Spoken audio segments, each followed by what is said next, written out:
生活中有很多人总是咳嗽有痰，痰多吐不完，这种情况该怎么办呢？大家好，我是中医朱大夫，今天给大家分享一个治痰的基本方，专调咳嗽有痰，痰多吐不完。首先，咱们先想一下，咱们为什么会咳嗽有痰呢？又为什么会痰多吐不完？咳嗽有痰，咱们得找肺，因为肺为储痰之器，本来肺是管着咱们人体水液输布的。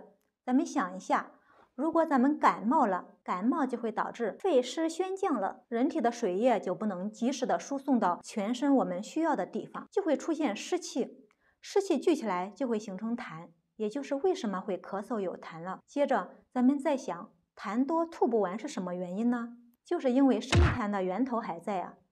在中医中，肺是储痰之器，脾为生痰之源，所以说痰多吐不完就要找脾，因为脾是运化水湿的，如果脾虚了，运化功能变差了，那在脾里面的水就会越聚越多，脾湿就变成了痰，而这种痰呢，就是克不完，吐不尽，让人特别的难受。给大家分享一个健脾燥湿化痰，调理这种脾虚有痰、痰多吐不完的问题。像临床上也有很多祛痰的方子是在二陈汤的基础上演化而来的，比如说二陈汤可以加上杏仁、白芥子，就是六安煎，可以用于那种感冒咳嗽、咳白痰的。二陈汤可以加杏仁、南星、止咳、瓜蒌、黄芩，可以用于那种咳吐黄痰的情况。二陈汤可以加苍术、厚朴，可以用于痰湿伤脾胃出现的脘腹胀痛、呕恶、舌苔板腻的情况。在临床上，二陈汤的加减还有很多，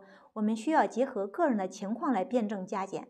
如果是单纯的咳嗽有痰，痰多吐不完，痰是白色的为主，就可以调理。如果还有什么其他的不适，就需要辩证了。今天就和大家分享到这里。如果大家有咳嗽痰多的问题，可以点击我的头像进入主页，关注朱大夫，健康有进步。